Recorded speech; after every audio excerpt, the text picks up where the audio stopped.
The most lopsided hockey game of all time took place at the 1998 Junior Asian Under-18 Championship between South Korea and Thailand.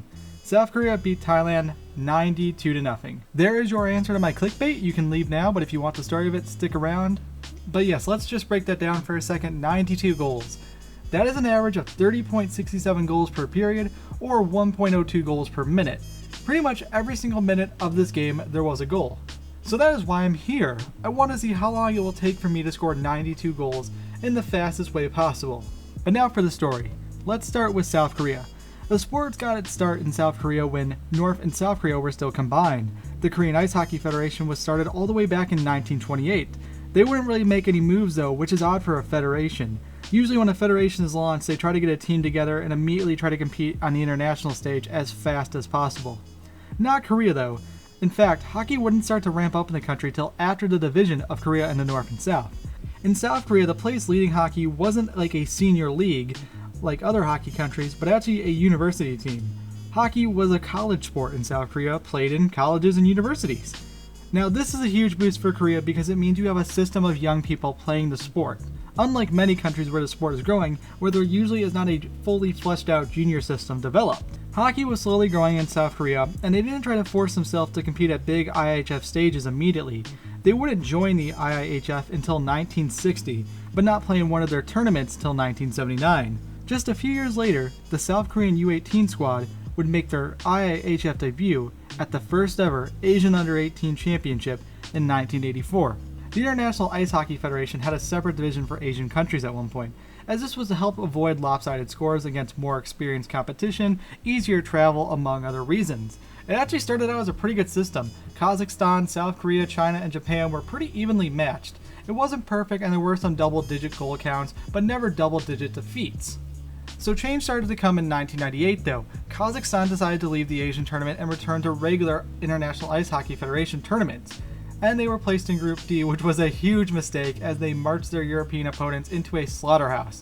Kazakhstan outscored their opponents 174-6 in that tournament. They were of course promoted to a higher division next year, where they finished third in the group. With Kazakhstan leaving, the International Ice Hockey Federation needed more teams for this under-18 Asian division. This is where Thailand comes into play. Ice hockey was first brought to Thailand after a group of Japanese businessmen had built an ice rink in the country. The sport, like South Korea, had a slow development process. They would join the International Ice Hockey Federation in 1989, but would not actually compete at a senior International Ice Hockey Federation event till 2003. I went through a list of every men's international game list, senior, U20, or U18 ever in history, no matter if it was just a small tournament, expedition, every international game list I could find. I could not find one game played by Thailand. This is the first international tournament in their history. These are their first games. At the 1998 Under-18s, they are making their hockey debut to the world. The 1998 edition of the Asian Under-18 Championships had South Korea, Japan, China, Australia, New Zealand, and Thailand. South Korea, Japan, and China were the only real contenders in this tournament. The rest were kind of like filler teams to say. The first day of the tournament just showed how bad this could turn out to be. Australia fared the best, only suffering a 10-1 loss to China. South Korea took down New Zealand 28-0, and Japan destroyed Thailand 58-0. This is how the tournament would continue to play out, with 20 to 30 goal blowouts, then one actual hockey game that day, when any of South Korea, Japan, or China were matched up against each other, or any of the lower countries were matched up against each other, until the final day on March 21st.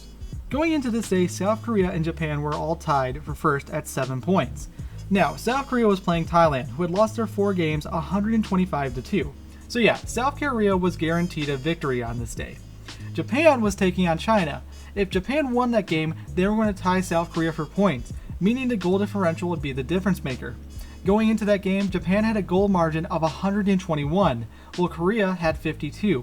South Korea's game was first, so they knew if Japan won the game against China, even by the minimal lowest possible score of 1-0, they would need to win the game by 71 goals to take first place. 71 goals was the goal. Thanks to some wonderful people on the International Hockey Net forums, we do have a first period box score along with a game recap from GameWornJerseys.net. But even these have some problems. Regardless of the small errors though, the final score is fact. Puck drops. Jung Jun Hook scores for South Korea at either the 41-second mark, 141, or 241 mark, as the goal is just wrote as -41. I'm going to assume that means 41 seconds in. 3 minutes, 5 seconds. Chung Jin-ho would get South Korea a 2-goal lead. By the 4:20-minute mark, it was now 6-0. Thailand would change out their goalie. Narapit out, Promote would come in. Throughout the game, Thailand would constantly change their goaltender back and forth. I don't know if this is allowed or if the rules even mattered, but they did, so thankfully not either of these goaltenders had to suffer every goal. By the end of the first period, it is 36-0. 1.8 goals per minute. Here is that box score.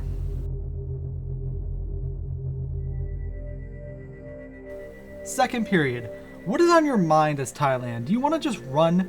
Are you scared? Are you even actually trying to win at this point? 22 seconds into the second period, South Korea got goal number 37, and they would just continue to pound. The score after the second period was 60-0, and it was still not enough to beat Japan. They needed more. If anything, South Korea had a worse period than the first, because this was only 1.2 goals a minute, far less than the first period. The final period begins. 20 seconds into the period, Korea has goal 61. 41, 22, and 20. That is the amount of seconds it has taken for South Korea to score the first goal of each period. None of which are records or even close to records, surprisingly. I kind of confused that they couldn't score off a face-off faster in this game, considering they scored 92 goals, but okay. South Korea wouldn't allow a single shot in this period. In fact, at one point, South Korea got the only penalty of the game. They got 3 shorthanded goals on it, and again, no shots allowed. The bloodbath reached its end, with the final goal coming with 44 seconds on the clock. South Korea had won 92-0. It all needed to be done though. It wasn't done out of anger, pettiness, or even to just show off their skill. It had to be done to win. They had to do it. Thailand was a poor team that had been sacrificed to them. 176-3 is the final shot total. Korean goaltender Hang Ying-hung is only given 1 save though. Why? Only 1 actual shot on goal. South Korean forward Dong Won-sung, and I'm sorry because I probably butchered a lot of these names, I've tried my best to look how to pronounce them, scored 31 goals. That is 10 hat tricks plus 1 extra goal. He had 44 goals in 5 games of the tournament. That record will never be broken. None of this will ever be broken. The system didn't have a glitch, someone set it on fire and made this happen. Japan now had to beat China with the goal of having to run up the score as much as they could. They won 7-1, a huge victory for them, but not even close to good enough. South Korea's slaughter had won them the tournament. The International Ice Hockey Federation was quick to make sure this would not happen again, and in 1999 there were 2 divisions made. Division 1 with Japan, China, South Korea, and Australia. Australia, by the way, did do better than last time, their worst game being a 15-0 defeat at the hands of Japan, something you could actually say was still a hockey game. There was something there. The remaining teams went to Division 2. Thailand didn't field a team, and New Zealand was the lone team from this 1998 tournament to be down there. They should win in the lower division, right? Nope, North Korea destroyed them 23-0, on way to an easy first place. That is the story of the most lopsided game in history. I question what was going through their minds and heads on each side. What did it look like? September 6, 2008. The Women's World Qualifying Games are going on for the Olympics. The qualifying games are an interesting thing, and they sometimes lead to some awful scores. The top teams are usually guaranteed a spot along with the host. After that, there are smaller tournaments to decide who gets the remaining spots for the Olympics. These games start all the way down at the bottom of rankings for teams. You win your tournament and you move on to the next tournament. For the women this year, though, there is only 1 division and 2 groups. Bulgaria's women's team had yet to even play a world championship, but they wanted a chance to be a part of the Olympics. They are placed in Group A against Italy, Slovakia, Latvia, and Croatia. They were not ready for this at all. Their first game shows that with a 40-0 loss to Italy. The next game, 30-1 loss to Croatia. Congrats on the first goal. Then, the game on September 6 versus Slovakia. 82-0. There is video.